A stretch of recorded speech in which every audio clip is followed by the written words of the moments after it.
아침부터 정신이 하나도 없었습니다. 아들이 결혼하고 싶은 여자가 있다며 집에 인사를 시키러 온다고 했거든요. 어떤 아가씨일지 궁금하면서도 괜히 걱정이 되는 건 어쩔 수 없었어요. 결혼은 단순히 두 사람만의 일이 아니니까요. 돌아가신 저희 시어머니께서도 늘 그런 말씀을 하셨었죠. 결혼은 서로 다른 두 사람이 만나서 하나의 가족이 되는 거라고요. 아들이 진심으로 사랑하는 사람이면 그 마음을 존중해주고 싶었습니다. 그래서 그날 시어머니께 배운 비법대로 정성껏 요리를 준비하고 있었습니다. 부엌에서 재료를 다듬다 문득 깊은 생각에 잠겼어요. 아들이 며칠 전에 조심스러운 목소리로 말을 꺼냈었거든요. 엄마, 저 진지하게 만나는 사람 있어요. 그래? 결혼까지 생각하는 사람이야? 네, 그래서 엄마 아버지께 인사드리려고요. 저는 반가운 마음과 동시에 약간의 걱정, 그리고 무엇보다 궁금하더라고요. 아들이 결혼하고 싶은 여자가 있다는데 어떤 사람인지 궁금한 건 당연한 거잖아요. 그치만 아들이 혹시나 부담을 가질까 싶어 일부러 가볍게 지나가듯 물어봤습니다. 어떤 아가씨인데? 음, 헤어 디자이너예요. 헤어 디자이너? 네, 미용실에서 일해요. 그 순간 할 말을 잃었어요. 사실 저희 아들이 다니는 회사는 국내에서도 손꼽히는 대기업이었거든요. 그리고 아들은 좋은 대학교를 나왔죠. 아들의 여자친구가 어떤 사람이든 상관하지 않겠다고 생각했는데 막상 이야기를 들어보니 마음이 복잡해지더라고요. 그래, 잘 다니고 있는 직장이 있는 거지? 네, 지방에 있는 전문대학교를 나왔다고 했고 지금 미용실에서 헤어 디자이너로 일해요. 대학도 지방 전문대학이었고 직업도 사회적으로 흔히 말하는 스펙과는 거리가 있는 직업. 하지만 바로 내색할 수는 없었습니다. 왜냐하면 바로 오래전에 제 처지가 생각이 났거든요. 저는 가난했고 부모의 사랑을 받지 못하고 자랐습니다. 오래전 그런 저를 저희 시어머니께서 품어주셨던 것처럼 저도 편견 없이 아들의 선택을 존중해줘야 하는 게 아닐까 싶었어요. 그래서 별다른 말도 하지 않았고 더 이상 묻지도 않았습니다. 그때 거실에서 남편의 목소리가 들려왔어요. 아, 이 먼지들은 도대체 어디서 나오는 거야? 여보, 청소하는 거예요? 그럼 깨끗하게 해야지. 우리 집에 오는 손님인데. 게다가 성현이가 결혼하고 싶은 아가씨라잖아. 남편은 허리를 펴고 한숨을 내쉬더니 창문을 활짝 열었습니다. 오늘 날씨도 화창하네. 기분 좋다. 당신은 참 태평한 것 같아. 그러는 당신은 뭐가 그렇게 걱정이야? 걱정이라기보다 그냥 궁금해서 그러지 어떤 아가씨일지. 우리 아들이 데려오는 사람이면 다 괜찮지. 당신은 너무 쉽게 생각한다니까. 남편은 웃으며 걸레질을 다시 시작했습니다. 걱정 말고 맛있는 거나 해줘. 음식이 맛있으면 다 잘 풀릴 거야. 맛있는 거 먹으면 기분이 좋잖아. 안 그래? 그 말을 듣고 피식 웃음이 나왔습니다. 어찌 보면 맞는 말 같았거든요. 그렇게 요리를 하는데 시어머니와 함께했던 기억들이 하나둘 떠올랐습니다. 성현의 미야, 음식은 말이야. 재료보다 중요한 게 뭔지 아니? 뭘까요, 어머님? 정성이다. 시어머니께서는 정성이 들어간 음식이 가장 맛있는 음식이라고 하셨죠. 그래서 그날 시어머니의 말씀을 떠올리며 정성을 다해 요리를 준비했습니다. 김치전, 나물무침, 갈비찜, 잡채, 그리고 따끈한 미역국까지. 요리를 다 해놓고 보니 정말 정갈하고 맛있어 보였어요. 여보, 이쪽으로 잠깐 와봐. 이 정도면 됐겠죠? 와, 냄새 끝내주네. 우리 아들 그냥 코 박고 먹겠는데. 그런가? 하긴 같이 살 때는 안 그러더니 따로 사니까 그렇게 엄마 밥이 그립다고 그러더라고. 독립시켜서 내보내길 잘한 것 같아. 회사 근처에 방을 얻었으니 출퇴근도 편하고 얼마나 좋아. 당신만 서운하지. 성현이는 얼마나 잘 지내는데. 나도 나름 익숙해졌거든요. 당신도 못내 아쉬우면서 안 그런 척 하는 거지? 내가 뭘 아쉬워해. 다 큰 자식 품에 껴안고 키우는 게 더 이상한 거지. 아휴, 알겠어. 당신 말이 다 맞아. 그나저나 여보, 얼른 자리 좀 정리해줘요. 준비가 거의 끝나갈 무렵 아들에게 전화가 걸려왔습니다.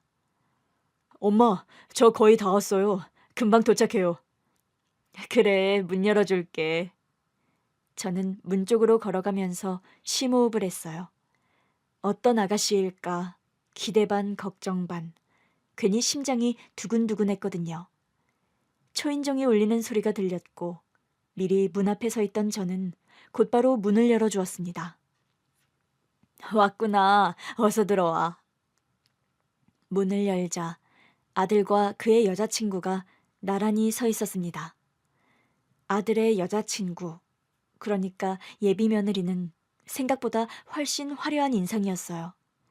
헤어 디자이너답게 머리는 정갈하게 스타일링이 되어 있었고 세련된 원피스에 구두까지 깔끔하게 신은 모습이었습니다.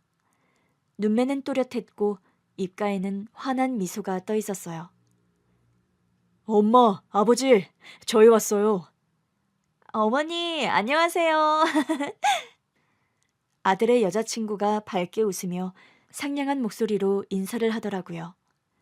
예의는 바른 듯 했지만 그 웃음에서 왠지 모를 거리감이 느껴졌어요. 아들이 이 아이한테 반한 이유가 뻔하네. 그런 생각이 들었거든요.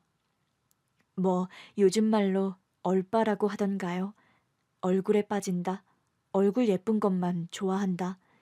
그런 말인 것 같은데 우리 아들이 딱 얼빠인 것 같더라고요. 아들은 눈빛부터 다정하게 변해 있었고 그 눈빛에서 여자친구를 향한 애정이 느껴졌습니다. 그래, 어서 와요. 먼 길 오느라 피곤했겠네. 아니에요. 어머니 뵙는다는 생각에 오히려 설렜어요. 아들의 여자친구가 밝게 웃으며 살짝 허리를 숙였고 아들은 그 여자의 허리를 감싸듯 부드럽게 손을 얹었어요. 편하게 생각해. 저는 조용히 그 모습을 바라봤어요. 우리 아들이 많이 좋아하는구나. 그래서인지 더 신중하게 살펴보게 되더라고요. 여자의 손끝, 말투, 행동 하나하나 따져보면 엄청 밝고 활기찬 느낌이었는데 어딘가 부자연스럽게 느껴졌어요. 엄마, 아버지는 어디 계세요? 아버지는 안방에 계셔. 조금만 기다려. 나오시라고 할게. 알겠어요. 저는 안방으로 가서 남편을 불러왔습니다. 반가워요. 어서 들어와요. 아들의 여자친구가 거실 안으로 들어오는 순간 저는 가슴이 묘하게 두근거렸어요. 찰나의 순간 마치 무언가가 흐트러지는 듯한 느낌이 들었거든요. 어머니, 집이 너무 아늑하고 예뻐요. 아들의 여자친구가 환하게 웃으며 말하는 순간 와장창 갑자기 거실벽에 걸어두었던 시어머니의 사진 액자가 바닥으로 떨어졌습니다. 액자는 바닥에 부딪히며 유리 파편을 사방으로 흩뿌렸고 그 순간 모두가 그 자리에 얼어붙은 듯 멈춰섰어요. 깜짝이야. 어머 세상에. 미연아, 괜찮아? 안 다쳤어? 아니, 이게 갑자기 왜... 다들 괜찮니? 거실 바닥에 부딪혀 산산조각난 액자. 바닥을 보다가 벽에 걸려있는 액자들을 봤는데 유독 시어머니의 사진이 걸려있던 액자만 떨어진 것이었어요. 아들은 놀란 듯 여자친구를 살피느라 정신이 없었습니다. 그런데 바닥에 있는 시어머니의 사진을 보는 순간 심장이 덜컥 내려앉는 것 같았어요. 어머님? 아, 그런데 왜지? 왜 어머님의 액자만 갑자기 떨어진 걸까? 뭔가 느낌이 이상해. 혹시 어머님이 뭔가 뜻을 전하신 게 아닐까? 그런 생각이 들었지만 그 자리에서 함부로 말을 꺼낼 수는 없었습니다. 집안에는 정적만이 감돌고 있었어요. 그런데 그때 아들의 여자친구가 갑자기 실없는 듯한 웃음을 지으며 말을 하더라고요. 이거 뭐죠? 귀신이 장난친 건가요?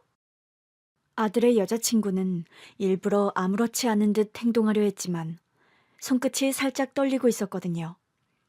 그 모습을 보고 싸한 느낌이 들었습니다. 아니, 그것보다 말하는 게 왜 저런담. 귀신이 장난을 쳤다니. 떨어진 액자 안에 있는 분이 어떤 분인지도 모르면서 무슨 귀신 장난이라는 소리를 저렇게 쉽게 하는 거야. 그 아가씨의 말이 참 거슬리더라고요. 그때 남편이 빗자루와 쓰레받기를 가져와 유리 조각을 치우기 시작했습니다. 갑자기 이게 왜 떨어진 거지? 흔들린 것도 아니었는데. 그러게요. 못이 헐거워진 건 아닐까요? 여보, 손 조심해. 다들 물러나 있어. 다치지 않게 저만 치가 있어. 내가 치울 테니까. 아버지, 제가 치울게요. 놔둬라. 이건 단순한 우연이 아닌 것 같았습니다. 바로 조금 전까지만 해도 그 자리에서 우리를 지켜보시던 시어머니의 사진. 그런데 아들이 결혼하고 싶다는 여자친구를 집에 데려온 바로 그 순간 액자가 떨어진 거잖아요. 저는 조용히 액자틀을 집어들었어요. 어머님. 액자 속 시어머님은 평소처럼 온화한 미소를 띠고 있었습니다. 그렇지만 왠지 그 눈빛이 저를 향해 무언가를 말하고 있는 것 같았어요. 성현애미야, 정신 차려라. 마치 그런 음성이 들려오는 것만 같았습니다. 그때 아들이 분위기를 바꾸려는 듯 어색하게 웃으며 말했어요. 엄마, 액자 다시 걸어놓으면 되잖아요. 제가 다음에 집에 올 때 새 액자 사올게요. 일단 밥부터 먹을까요? 유리 조각을 다 치운 남편이 고개를 끄덕이며 말했습니다. 그래, 배고플 텐데 어서들 앉아라. 식사부터 하자고. 하지만 저는 쉽사리 자리를 떠날 수가 없었습니다. 그냥 넘길 수 있는 일이 아닌 것 같았거든요. 분명 시어머니가 우리에게 보내는 신호일지도 모르니까요. 아들의 여자친구는 겉으로는 태연한 척을 했지만 그 모습이 자꾸 마음에 걸렸고 저는 왠지 모르게 이 여자에 대해 더 알아봐야 할 것 같은 느낌이 들었습니다. 어머님, 아들의 여자친구가 집에 방문하기 한 달 전쯤 세상을 떠나신 우리 어머님. 고부 갈등과 시집살이가 만연한 그 시대. 제가 막 시집을 왔을 때니까 거의 30여 년 전.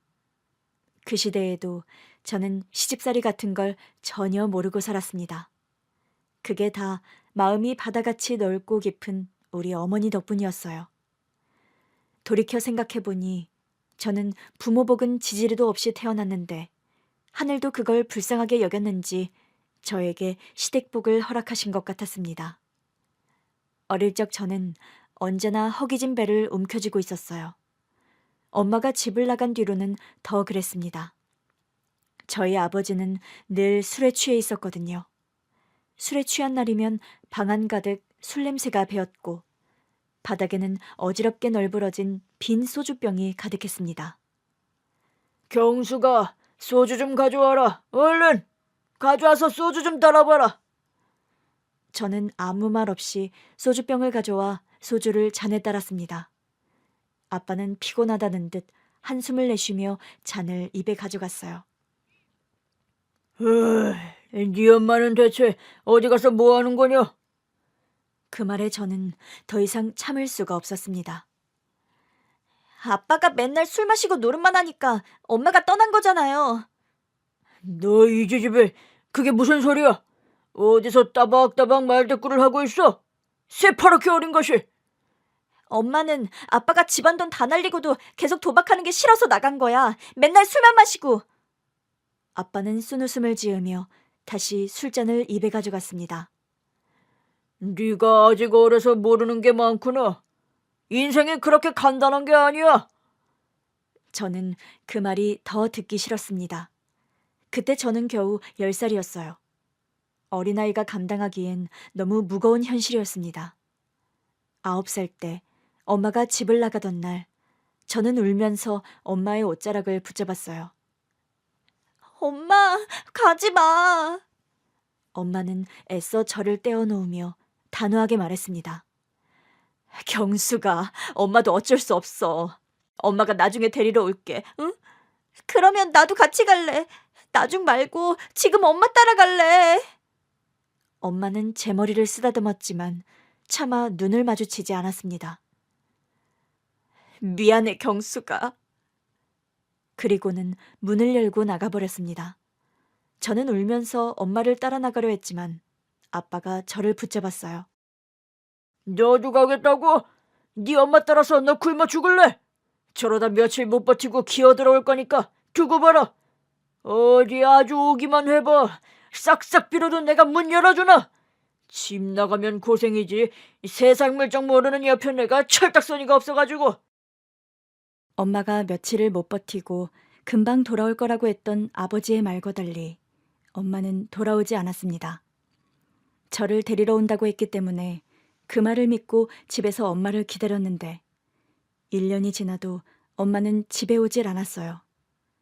어느 밤 아버지가 술잔을 기울이며 말을 했습니다. 네 엄마가 결국 날 버렸구나. 나만 버린 게 아니라 너도 버린 거지. 지배로 나온 자식까지 버리다니 매정한 것.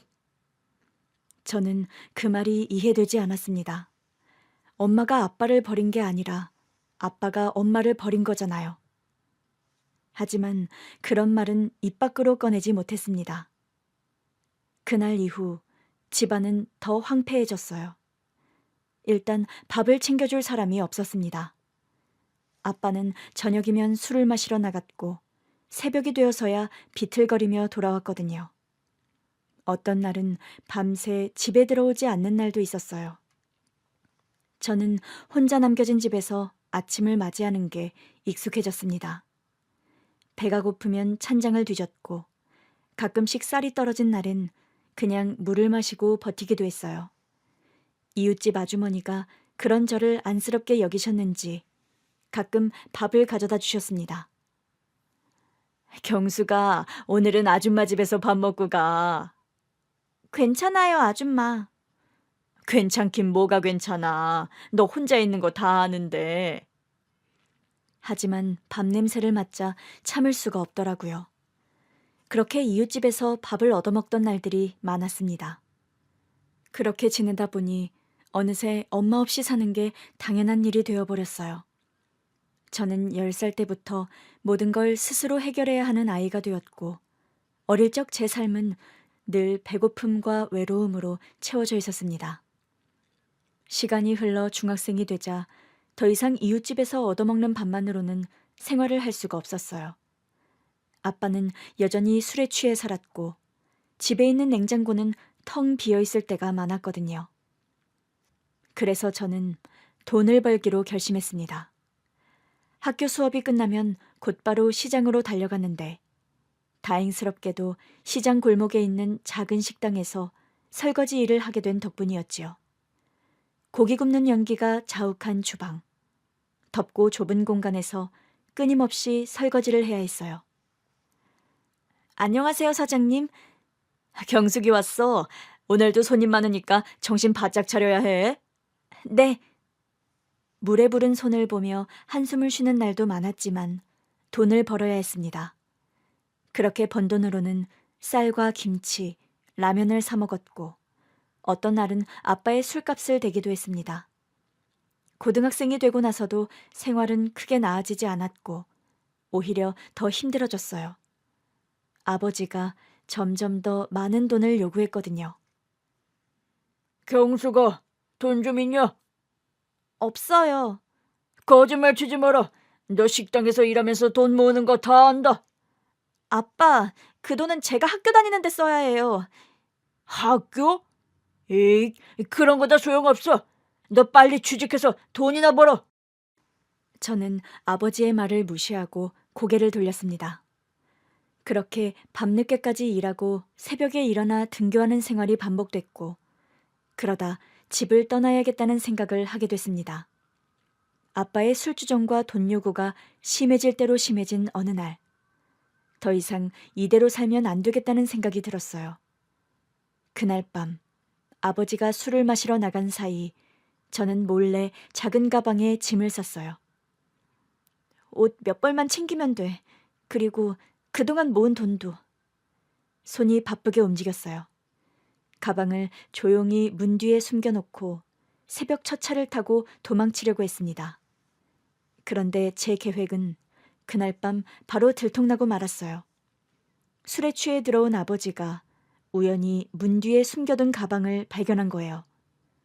이게 뭐야? 그 목소리를 듣는 순간 저는 심장이 덜컥 내려앉았습니다. 경수가, 이건 네 짐이냐? 저는 아무 말도 못했어요. 그러자 아빠가 한 발짝 다가오더니 제 머리끄댕이를 거칠게 잡아 올렸습니다.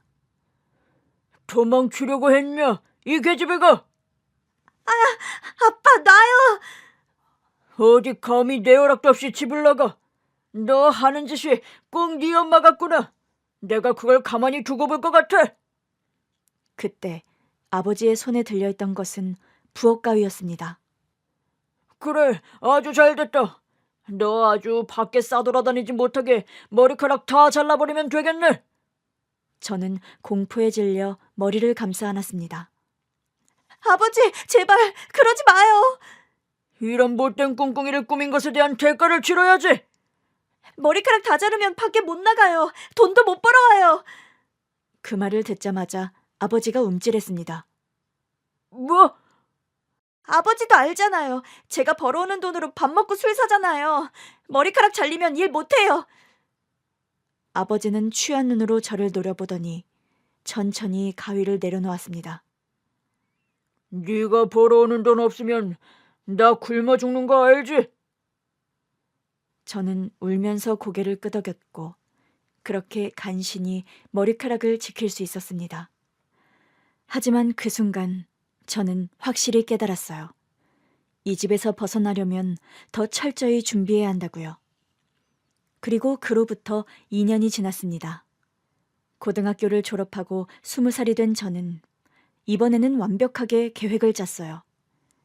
아버지가 없는 날 필요한 것만 챙겨 가방을 둘러매고 문을 나섰거든요. 절대로 붙잡히지 않을 거야. 그날 저는 한 번도 뒤를 돌아보지 않고 그대로 집을 떠났습니다. 그렇게 20살이 되던 해, 저는 집을 떠나 다른 지역으로 갔는데 처음에는 막막했어요. 가진 거라곤 모은 돈 몇십만 원과 작은 가방 하나뿐이었거든요. 하지만 돌아갈 곳이 없었기 때문에 오직 앞으로 나아가는 것만 생각했습니다. 작은 지하방을 구한 뒤 공장에서 일하며 생활비를 벌었어요. 공장 일을 하면서 혼자 먹고 살 수 있을 만큼 돈을 벌었지만 그때 들었던 생각은 평생 몸을 쓰는 일만 하면서 살 수 없다는 거였습니다. 자격증을 따야 해. 그래야 제대로 된 직장을 가질 수 있어. 그렇게 생각한 저는 격리 자격증을 따기로 결심했습니다. 낮에는 공장에서 일하고 밤에는 책을 펼쳤어요. 너무 피곤해서 책상에 엎드려 졸 때도 많았지만 포기하고 싶지 않았습니다. 그리고 1년 후 저는 결국 격리 자격증을 따게 되었고 그 덕분에 작은 사무실에 취직할 수 있었습니다. 첫 출근 날 단정한 옷을 입고 출근길 버스를 타면서 얼마나 가슴이 뛰었는지 몰라요. 이제야 삶이 조금씩 자리 잡는 것 같았거든요. 그렇게 격리로 몇 년을 바쁘게 일을 하면서 지내던 어느 날 사무실에서 중요한 손님이 찾아왔습니다. 경숙 씨, 저쪽 거래처에서 온 김 대리님이야. 안내 좀 부탁해. 네, 안녕하세요. 그때 그 남자를 처음 보게 되었어요. 깔끔한 셔츠에 단정한 머리, 부드러운 미소를 짓고 있던 사람. 바로 제 남편이었죠. 안녕하세요. 저는 땡땡무역의 김상우입니다. 네, 반갑습니다. 이쪽으로 앉으세요. 경숙 씨, 여기 커피 2잔 부탁해. 네, 알겠습니다. 그렇게 첫 만남이 시작되었고 일 때문에 몇 번 더 마주치면서 우리는 자연스럽게 가까워졌습니다. 처음엔 단순히 거래처 직원, 격리 정도로 지냈거든요. 그런데 어느 날 일이 끝난 뒤 남편이 말을 걸었습니다. 경수 씨, 저녁은 드셨어요? 아니요, 이제 가서 먹으려고요. 저도 아직인데 같이 드실래요? 우리는 퇴근 후 함께 밥을 먹게 되었고, 그날부터 자연스럽게 연락을 주고받게 되었습니다. 남편은 성실하고 배려심이 많은 사람이었어요. 다른 것보다 정말 성품이 너무 훌륭한 사람이었고, 외롭게 생활하던 저에게 큰 의지가 되었습니다. 그렇게 예쁜 만남을 이어온 지 2년이 지난 어느 날, 남편이 진지한 얼굴로 말을 꺼냈어요. 경숙 씨, 우리 이제 결혼하는 거 어때요? 결혼이요? 갑작스러운 말에 저는 놀랄 수밖에 없었어요. 우리 이제 만난 지 2년이나 됐잖아요. 더 이상 미룰 필요가 없을 것 같아요.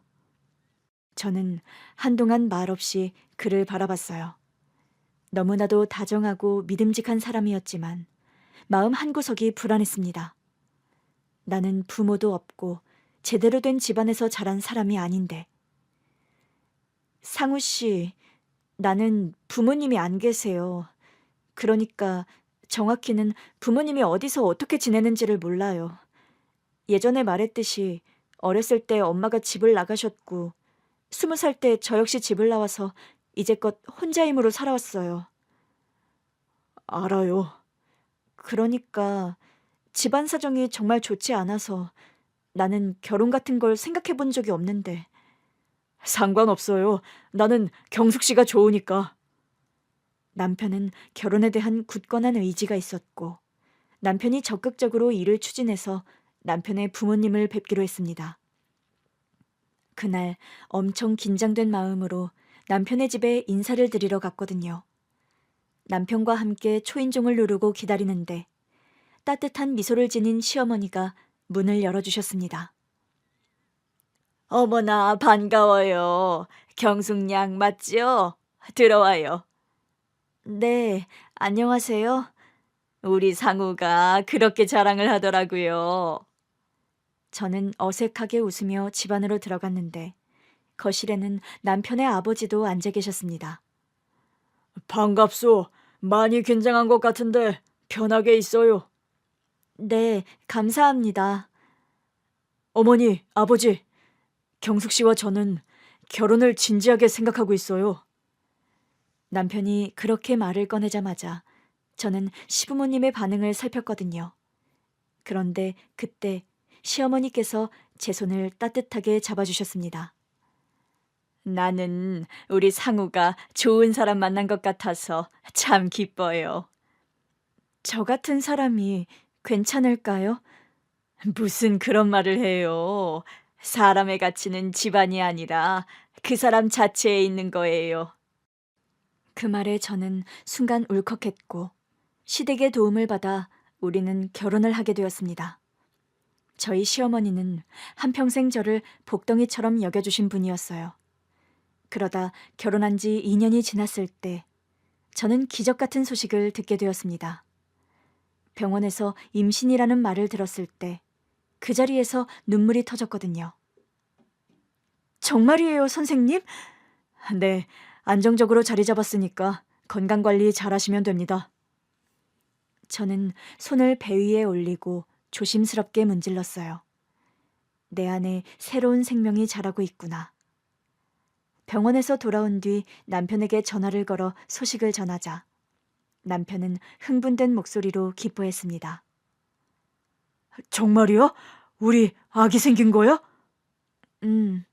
세상에, 나 지금 당장 집에 갈게. 그날 남편은 꽃다발까지 사들고 집으로 뛰어왔어요. 그렇게 저는 소중한 아이를 품고 하루하루 설레는 마음으로 지냈습니다. 그리고 마침내 아들이 태어난 날, 저는 너무나 행복했어요. 눈도 못 뜨고 작은 손을 쥐고 있는 아기를 보고 있자니 모든 힘듦이 사라지는 것 같았거든요. 우리 아기 정말 작고 예쁘다. 그러게요. 남편은 제 손을 꼭 잡으며 속삭였어요. 고생했어, 여보. 그 순간 저는 울컥해서 눈물을 흘리고 말았어요. 그동안 부모 없이 살아온 제게 처음으로 진짜 가족, 완전한 가족이 생겼다는 마음이 들었거든요. 저희 시어머니께서는 아들의 이름을 직접 지어주셨습니다. 이 아이는 성현이라고 하자. 성현이요? 바르고 빛나는 사람이 되라는 뜻이야. 그렇게 우리 아들의 이름은 김성현이 되었습니다. 저희 부부는 시댁과 1시간 정도 떨어진 거리에서 살고 있었는데 아들을 데리고 시부모님을 자주 찾아뵈었습니다. 시부모님이 손자를 너무너무 좋아하셨거든요. 아이고, 우리 성현이 왔구나. 할머니! 아들은 할머니를 보자마자 두 팔을 벌리고 달려갔고 시아버지께서도 손자를 품에 안고 흐뭇하게 웃으셨습니다. 할아버지가 우리 성현이 용돈 줄까? 네. 아들은 두 손을 번쩍 들어 보이며 좋아했어요. 그 모습은 아무리 봐도 질리지가 않은 모습이었습니다. 아들이 가족의 사랑을 받으며 자란다는 게 너무나 다행스러웠거든요. 아들은 아픈 곳 없이 건강하게 자랐고 시간이 흘러 중학생이 되었어요. 하지만 그 무렵 시아버지께서 갑작스럽게 건강이 나빠지기 시작했습니다. 남편과 저는 병원을 오가며 간병을 했지만 얼마 지나지 않아 시아버지는 눈을 감으셨습니다. 장례식장에서 어머님은 남편의 손을 꼭 잡고 눈물을 삼키셨고 저는 그런 시어머니를 꼭 안아드렸어요. 어머님, 저희가 곁에 있을게요. 그날 이후 남편과 저는 결정을 내렸습니다. 아무래도 엄마 혼자 지내시게 하면 안 될 것 같아. 우리랑 같이 지내시면 좋겠어. 나도 그게 좋을 것 같아. 우리가 어머님 모시고 함께 살면 되잖아. 그렇게 우리 부부는 시아버지가 떠난 뒤 홀로 남게 된 시어머니를 집으로 모셔오게 되었습니다. 사실 시어머니는 저희가 모시겠다고 할 때부터 저희에게 조금도 짐이 되려 하지 않으셨거든요. 나는 괜찮으니까 너희들 사는데 불편하지 않게 할게. 어머님, 그런 말씀 마세요. 저희랑 같이 그냥 편히 지내시면 돼요. 시어머니께서 저희 집에서 지내시는 동안 어머님은 저에게도 저희 아들에게도 잔소리 한 번 없이 지내셨고 오히려 집안일을 도와주셨습니다. 특히 어머님의 손자 성현이를 끔찍이 아끼셔서 매번 손자 좋아하는 음식을 해준다며 열심히 요리를 하셨습니다. 성현아, 오늘 학교에서 뭐 배웠어? 할머니, 오늘 영어 배웠는데. 그래? 그럼 할머니랑 같이 해볼까? 할머니도 영어 할 줄 알아요? 성현이가 할머니 가르쳐주면 되지. 그럼 할머니 잘 따라해야 돼. 아들은 어릴 때부터 성실한 아이였어요. 초등학교 때부터 스스로 공부하는 습관이 잘 잡혀 있었고 중고등학교에 올라가서도 학교와 학원, 집을 오가며 묵묵히 공부하는 모습은 시어머니와 저를 흐뭇하게 만들었습니다. 우리 성현이는 정말 기특한 아이야. 그러게요, 어머님. 저렇게 열심히 하는데 좋은 결과가 있을 거예요. 그리고 결국 아들은 원하던 좋은 대학에 합격했습니다. 아들의 대학 합격 소식을 듣고 온 가족이 기뻐서 눈물을 흘렸거든요. 우리 성현이 정말 자랑스럽다. 아버지, 어머니, 할머니, 저 이제 열심히 할게요. 감사합니다. 다 할머니랑 엄마, 아버지 덕분이에요. 그날 밤 시어머니께서는 한동안 잠든 아들을 바라보시더니 저에게 다가와 조용히 봉투 하나를 내밀었습니다.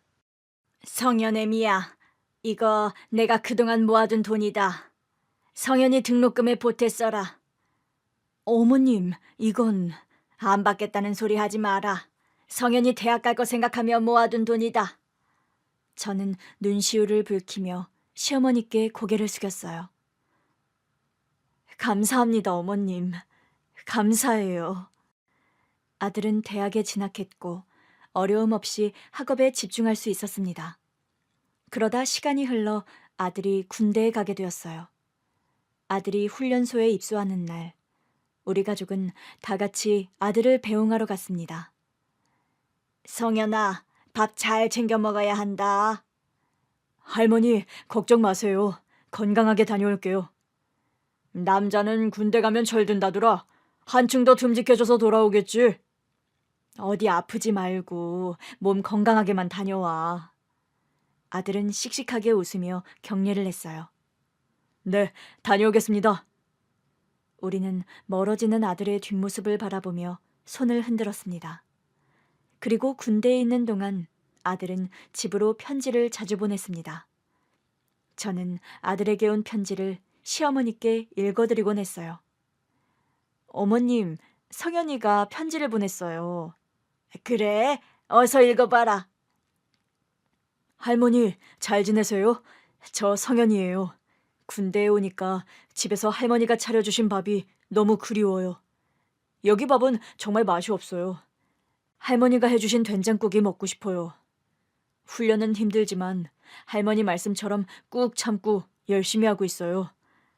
할머니, 저 건강하게 잘 지낼 테니까 너무 걱정하지 마세요. 저 휴가 나오면 꼭 할머니랑 같이 마트도 가고 할머니가 좋아하는 붕어빵도 사올게요. 할머니, 사랑해요. 성현 올림. 편지를 다 읽자 시어머니는 눈물을 닦으며 웃으셨어요. 우리 성현이가 참 기특한 놈이야. 그러게요, 어머님. 성현이가 다 컸어요. 저희 아들은 군대에서 건강하게 생활했고 제대 후 다시 대학으로 복학을 했습니다. 아들은 성실하게 대학 생활을 마친 뒤 졸업하고 대기업에 취업하는 기쁨까지 안겨줬어요. 성현이가 좋은 회사에 들어갔다고? 네, 어머님. 다 어머님 덕분이에요. 아니다. 내 덕이 아니라 성현이 노력이었다. 저희 시어머니는 손자를 너무나 자랑스러워 하셨습니다. 아들은 직장에 잘 적응하며 바쁘게 지냈어요. 회사에서 인정받으며 차근차근 성장하는 모습을 보니 저는 물론 시어머니도 무척 뿌듯해 하셨습니다. 우리 성현이가 어릴 때부터 야물더니 잘 컸다. 잘 컸어. 어머님 덕분이에요. 어머님께서 사랑으로 키워주셨잖아요. 아니다. 애미가 고생했지. 그래도 어려서부터 뭐든 혼자 척척하던 애라 걱정이 없었다만 이렇게 훌륭하게 자라주었으니 그저 감사할 뿐이지. 한결같이 가족들을 사랑으로 품어주신 시어머니께 항상 감사한 마음이었습니다. 하지만 시간이 흐르면서 시어머니의 건강이 눈에 띄게 약해지기 시작했어요.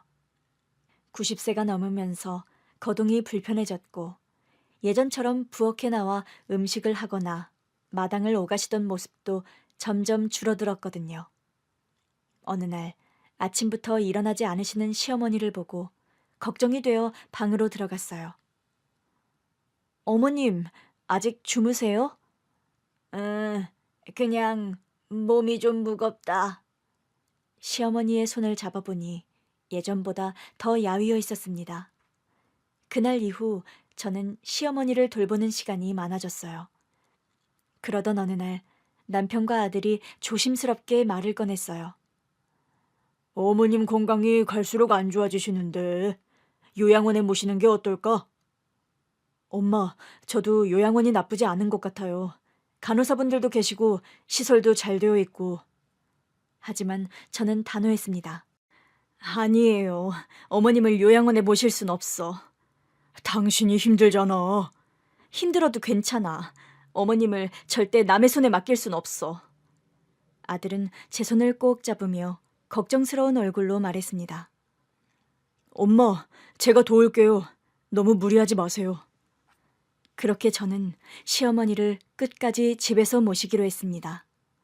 시어머니를 돌보는 동안 저는 하루하루 더욱 정성을 다했어요. 아침마다 따뜻한 물수건으로 얼굴을 닦아드리고 부드러운 죽을 만들어 드렸습니다. 성현애미야, 힘들지 않니? 아니에요, 어머님. 어머님께서 저한테 얼마나 잘해주셨는데요. 그래도 내가 짐이 되는 것 같아서. 그런 말씀 마세요. 어머님은 제게 너무나도 소중한 분이에요. 시어머니는 미소를 지으셨지만 점점 말씀이 줄어들었습니다. 그러던 어느 날 어머님이 조용히 제 손을 잡고 말씀하셨어요. 성현이가 좋은 사람 만나서 결혼하는 것만 보면 좋을 텐데. 어머님, 그러실 수 있어요. 조금만 더 힘내세요. 나는 이제 다 살 만큼 살았다. 이제 네 아버지한테 가야지. 그 말을 듣고 저는 눈물이 왈칵 쏟아졌습니다. 그리고 얼마 후 시어머니는 가족들이 지켜보는 가운데 편안한 얼굴로 마지막 숨을 거두셨어요. 어머님이 떠나셨다는 걸 알게 된 순간 저는 오열하고 말았습니다. 어머님, 어머님. 남편과 아들도 저를 부축하며 함께 눈물을 흘렸고 얼마 뒤 저희 가족은 시어머니의 장례를 치렀습니다. 장례식장에서 저는 영정사진을 보며 마음으로 기도를 했습니다. 어머님, 아버님 곁에서 편히 쉬세요. 장례를 마친 후 시어머니는 시아버지 곁에 모셔졌습니다. 사실 그때 아들은 만나고 있는 아가씨가 있었거든요. 나중에 아들한테 할머니께서 떠나시기 전에 손자가 좋은 사람 만나서 결혼하는 거 못 봐서 아쉽다는 말씀을 하셨었다고 하니까 아들도 그제야 아쉬워하더라고요. 조금 더 빨리 결정을 했더라면 할머니한테 보여드렸다면 좋아하셨을 거라면서요. 아들과 그런 대화를 하고 3주 정도 지났을 때 아들이 결혼할 여자를 집에 데려오겠다 이야기를 한 거였습니다.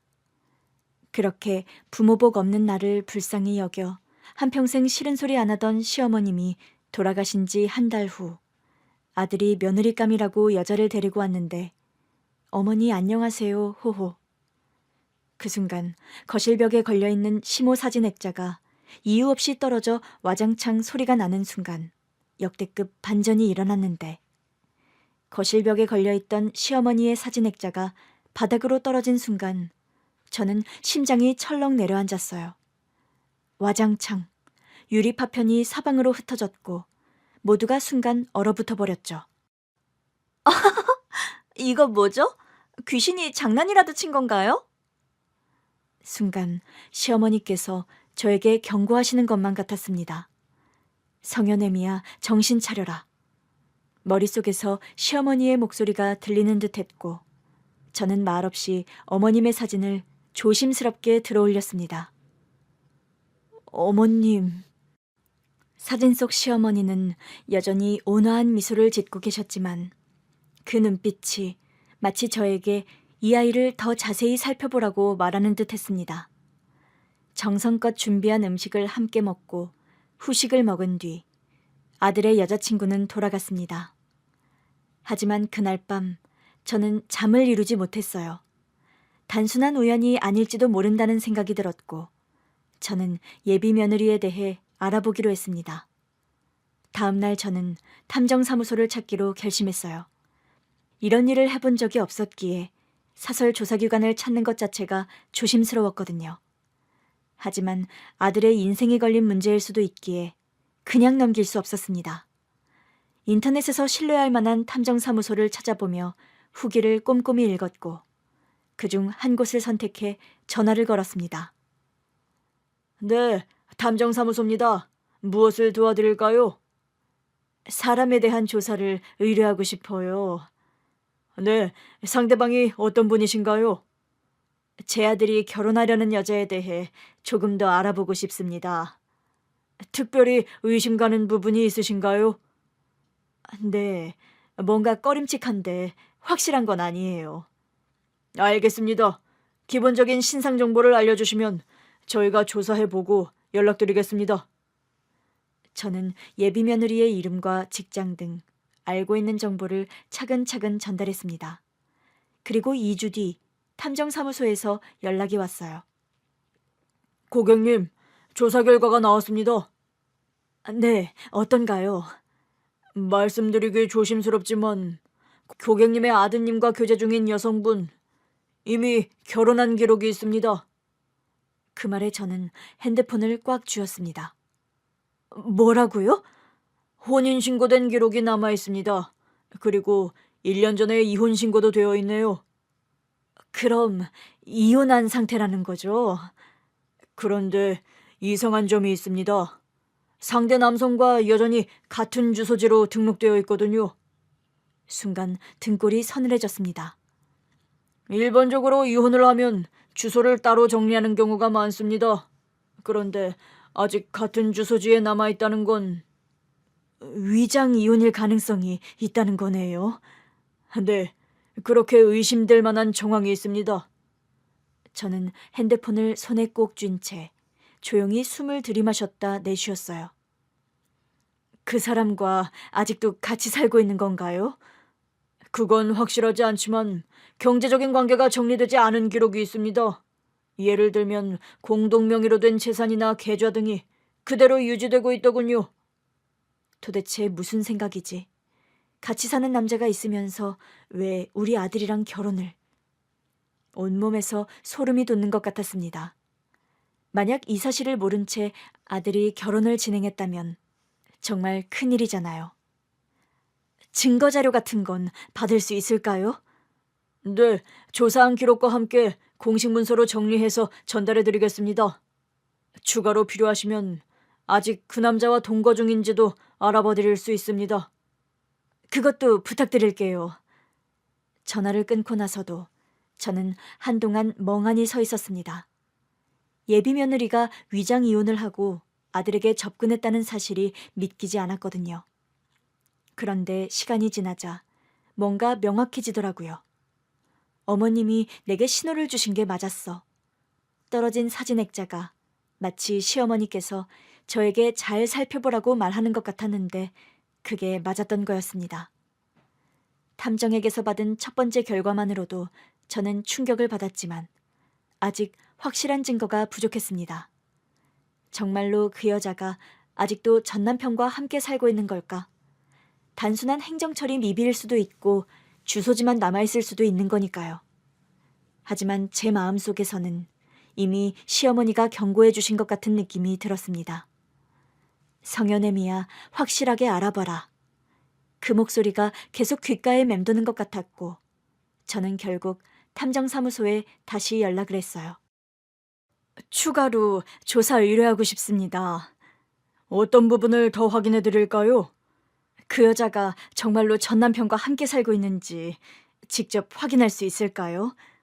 그렇다면 거주지 확인과 함께 사진 증거를 확보해 보겠습니다. 그리고 며칠 후 탐정에게서 다시 연락이 왔습니다. 고객님, 예상하셨던 대로입니다. 무슨 말씀이세요? 그 여자는 여전히 전 남편과 동거 중이었습니다. 그게 확실한가요? 네, 저희가 몇 차례 확인한 결과 두 사람이 같은 집에서 함께 들어가고 나오는 모습이 촬영되었습니다.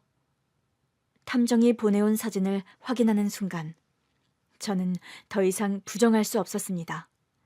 사진 속에서 그 여자는 다른 남자와 다정하게 걸어가고 있었거든요. 집 앞에서 대화를 나누다가 웃으며 같은 집으로 들어가는 모습이 선명하게 찍혀 있었어요. 그리고 며칠 후 다시 찍힌 사진에서도 그들은 한 집에서 함께 나오고 있었습니다. 저는 핸드폰을 꼭 쥔 채 숨을 크게 내쉬었어요. 이 사실을 아들에게 말해야 했기 때문이었죠. 저는 집으로 아들을 부른 뒤 천천히 입을 열었습니다. 성현아, 엄마가 너한테 꼭 해야 할 말이 있어. 네, 엄마. 무슨 일이에요? 저는 한참을 망설이다가 핸드폰을 열어 탐정이 보내온 사진을 보여줬어요. 이거 네 여자친구에 대한 거야. 아들은 처음에는 의아한 표정을 지었어요. 그러나 사진을 한 장 한 장 넘겨보는데 점점 표정이 굳어졌습니다. 이게 뭐예요? 너한테 미리 말을 안 해서 미안해. 엄마가 그러면 안 되는 건데 지난번에 우리 집에 인사 다녀간 다음 너무 이상한 느낌이 들어서 네 여자친구에 대해 좀 더 알아봤거든. 그 아이 위장 이혼한 거였어. 그리고 아직도 전 남편과 같이 살고 있더라. 아들은 믿을 수 없다는 표정을 지으며 머리를 감쌌습니다. 그럴 리가 없어요, 엄마. 이거 잘못된 정보일 수도 있잖아요. 나도 그러길 바랐어. 그래서 추가로 더 확인을 한 거야. 저는 핸드폰을 돌려주며 조용히 덧붙였습니다. 이게 현실이야, 성현아. 아들은 몇 초 동안 아무 말도 하지 않았는데 그러다 손을 꽉 쥐고 이를 악물었습니다. 뭐가 뭔지 모르겠어요. 아들의 눈가가 빨개졌어요. 그토록 사랑했던 사람이 사실은 다른 남자와 계속 함께 살고 있었다는 것을 알게 되었으니 얼마나 배신감이 들었을까요? 하지만 이대로 넘어갈 수는 없었어요. 며칠 후 아들은 여자친구를 만나 직접 이 사실을 물어봤다고 했습니다. 너 나한테 숨긴 게 있지? 무슨 말이야? 너 결혼했었고 이혼도 했더라. 어떻게 그런 걸 숨길 수가 있어? 여자는 순간적으로 동요하는 기색을 보였지만 곧 태연한 척하며 웃었대요. 그걸 어떻게 한 거야? 내 뒷조사라도 한 거야? 자기 그렇게 안 봤는데 진짜 실망이다. 내가 어떤 모습이든 어떤 사람이든 사랑한다면서. 나 조만간 다 말하려고 했어. 그래, 나 한 번 갔다 왔어. 그게 뭐 죽을 죄를 진 건 아니잖아? 요즘같이 밥 먹듯 이혼하는 시대에 사정이라는 게 있을 수도 있지. 너 그걸 말이라고 해? 그걸 숨겼다는 것도 충격이지만 너 그 남자랑 정리 안 했잖아. 뭔 소리야? 이혼한 지 1년도 넘었거든? 아들은 조용히 핸드폰을 꺼내 사진을 보여줬다고 합니다. 그럼 이건 뭐야? 사진 속에서 그 여자는 전 남편과 팔짱을 끼고 웃고 있었죠. 설명해봐. 그건 오해야. 이거 다 오해야. 변명하지 마. 나 이제 다 아니까. 네 입에서 나오는 말 한마디도 더 듣기 싫고 들을 필요도 없어. 여자는 더 이상 말을 못하고 그 자리에서 도망치듯 나가버렸다고 합니다. 그날 이후 아들은 완전히 그 여자와 연락을 끊었다고 했어요. 며칠 후 저는 아들에게 조심스럽게 물었습니다. 괜찮니, 성현아? 아들은 조용히 고개를 끄덕였어요. 네, 처음엔 믿고 싶지 않았는데 이제는 괜찮아요. 저는 아들의 어깨를 토닥여주며 조용히 속삭였어요. 할머니께서 널 지켜주신 거야. 아들은 그 말을 듣고 잠시 하늘을 바라봤어요. 그런 것 같아요. 아들이 더 큰 상처를 입기 전 돌아가신 저희 시어머니가 지켜준 덕분에 결혼을 막을 수 있었습니다. 아들은 그 일이 있은 후 결혼에 대해 신중해졌어요. 파혼을 한 이후 몇 년 동안은 일과 자기 자신을 다잡으며 살았거든요. 성현아, 결혼 생각은 없니? 아직은 좀 더 시간을 두고 싶어요. 저는 더 이상 재촉하지 않았습니다. 시간이 흐르면 자연스럽게 좋은 인연이 찾아올 거라는 걸 알고 있었거든요. 그리고 정말로 그렇게 됐어요. 아들이 30이 훌쩍 넘었을 때 한 여자를 만나게 되었습니다. 엄마, 이번에는 정말 좋은 사람을 만난 것 같아요. 그래? 어떤 아가씨인데?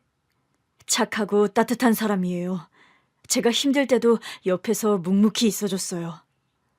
그리고 아들의 여자친구를 만난 날, 저는 단번에 알 수 있었습니다. 이 여자는 정말 좋은 사람이구나. 어머님, 처음 뵙겠습니다. 성현 씨에게 늘 말씀 많이 들었어요.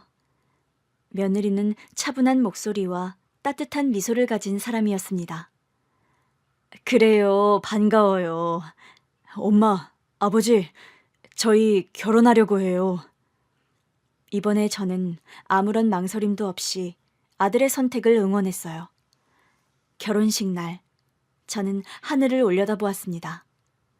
어머님, 보이시죠? 성현이가 드디어 좋은 짝을 만났어요. 아들은 결혼을 하고 행복한 가정을 꾸렸습니다. 그러던 어느 날 아들이 들뜬 목소리로 전화를 걸어왔어요. 엄마, 아버지, 큰일 났어요. 무슨 일이야? 큰일이라니, 뭔 일인데 그래? 쌍둥이에요. 우리 아기들 쌍둥이라고요. 그 말을 듣는 순간 눈물이 핑 돌았습니다. 정말이니? 네, 병원에서 초음파 사진 찍었어요. 쌍둥이라니, 세상에나 축하한다. 며느리가 임신 기간을 잘 보내도록 신경을 써주었고 마침내 시간이 지나 둥이들이 세상에 나오는 날이 되었습니다. 출산 당일 병원 대기실에서 저는 아들의 손을 꼭 잡고 있었어요. 성현아, 괜찮니? 네, 그런데 너무 긴장돼요. 기다림 끝에 간호사가 환하게 웃으며 우리에게 다가왔습니다. 축하드립니다. 산모도 건강하고 아기들도 모두 건강해요. 아들은 그 자리에서 주저앉아 울음을 터뜨렸어요. 감사합니다. 감사합니다. 그렇게 저희 가족에게 쌍둥이가 찾아왔습니다. 둥이들을 품에 안았는데 우리 아들을 처음 안았을 때 느꼈던 그 감격이 다시 떠올랐어요. 어머님, 증손주들이 태어났어요. 우리 성현이가 아이들 아빠가 됐어요. 둥이들은 태어난 지 3달이 지나 저희 집에 왔거든요. 거실벽에 걸린 사진 속 시어머니는 여전히 따뜻한 미소를 짓고 계셨어요. 증조 할머니께 인사드려야지. 손자들이 옹알이를 하며 시어머니의 사진을 바라보는 것 같았습니다. 어머님이 살아계셨다면 이 아이들을 얼마나 예뻐하셨을까요? 시어머니가 지켜주신 우리 가족은 이제 손자들까지 함께하며 더욱 단단해졌습니다. 이 기회를 빌려 꼭 말씀을 드리고 싶어요. 어머님, 저희 잘 살고 있어요. 어머님께서 지켜주신 이 가족 늘 감사한 마음으로 지켜갈게요.